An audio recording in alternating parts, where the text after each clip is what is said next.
Hello friends, welcome to Shahrukh kitchen. இன்னைக்கு வீடியோவில் நம்ம பார்க்க போகிற ரெசிபி ஒரு ஹெல்த்தியான பச்சை பயிர் கடையில் செய்ய போகிறோங்க. இது எப்படி செய்யலான்னு பார்க்கலாம் வாங்க. கடையில் செய்ய ஃபர்ஸ்ட் ஸ்டவ் ஆன் பண்ணி ஒரு பேனை வச்சு 100 கிராம் பச்சை பயிர் எடுத்துக்கலாம். இப்போ இது நல்லா பொன்னிறமாக ஃப்ரை பண்ணிக்கலாம்.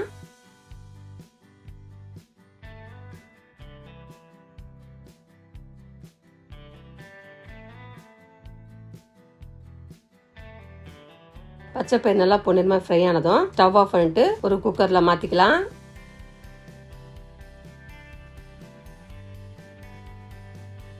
இப்போ 1க்கு 2 வாட்டி நல்லா சுத்தமாக கழுவி எடுத்துக்கலாம். இந்த மாதிரி கழுவி எடுத்ததும் இது முழுக்கு தண்ணியை சேர்த்து கூடவே 2 வெங்காயத்தை பொடியாக கட் பண்ணி சேர்த்துக்கலாம். கூடவே 2 பச்சை மிளகாய் கிள்ளி சேர்த்துக்கலாம். அடுத்து 3 தக்காளியை 4 கட் பண்ணி சேர்த்துக்கலாம். கூடவே ஒரு 10 பல் பூண்டை சேர்த்து கொஞ்சமாக மஞ்சள் தூளை சேர்த்து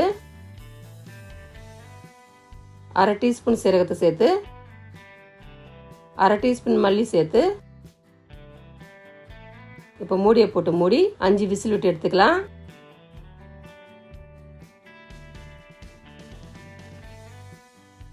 இப்போ ப்ரெஷர் எல்லாம் நல்லா போனதும் திறந்து காமிக்கிறோம் பாருங்க.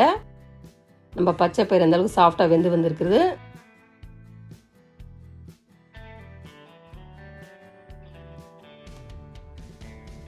அடுத்து இதுக்கு தேவையான அளவு ஒரு டீஸ்பூன் சால்ட்டை சேர்த்து ஒரு மேஷரை வச்சு நல்லா மேஷ் பண்ணிக்கலாம்.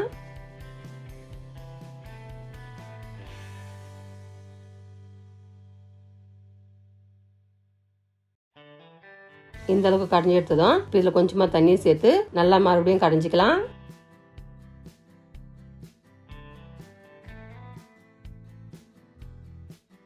இப்போ பருப்பு நல்லா கடைஞ்சிடுச்சு. இது அப்படியே இருக்கட்டும்.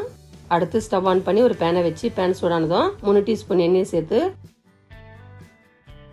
எண்ணெய் நல்லா சூடானதும் 1/2 டீஸ்பூன் கடுகு உளுந்து சேர்த்து நல்லா பொரிச்சிக்கலாம். அடுத்து பொடியாக கட் பண்ண ஒரு வெங்காயத்தை சேர்த்து பொன்னிறமாக ஃப்ரை பண்ணிக்கலாம்.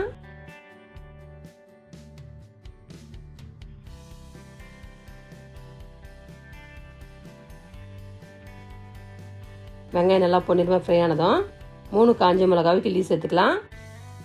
கூடவே ஒரு கொத்து கருவேப்பிலையும் சேர்த்து நல்லா ஃப்ரை பண்ணிக்கலாம். ஃப்ரை பண்ணும்போது 1/2 டீஸ்பூன் பெருங்காயத்தூளை சேர்த்து ஃப்ரை பண்ணுங்க. இதில் ஸ்கிப் ஆயிடுச்சு.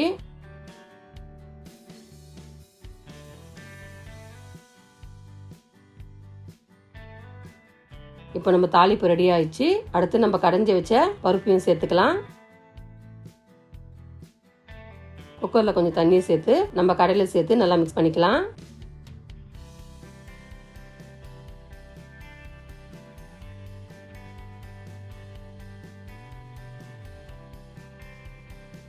இந்த சமயத்தில் உப்பெல்லாம் செக் பண்ணிட்டு தேவைப்பட்ட உப்பு சேர்த்துக்குங்க. கடைசியாக பொடியாக கட் பண்ண கொத்தமல்லியும் சேர்த்து நல்லா மிக்ஸ் பண்ணிக்கலாம். அவ்வளோதாங்க, நம்ம கடையில் சூப்பராக ரெடி ஆயிடுச்சு. ஒரு பிளேட்டுக்கு மாற்றிக்கலாம்.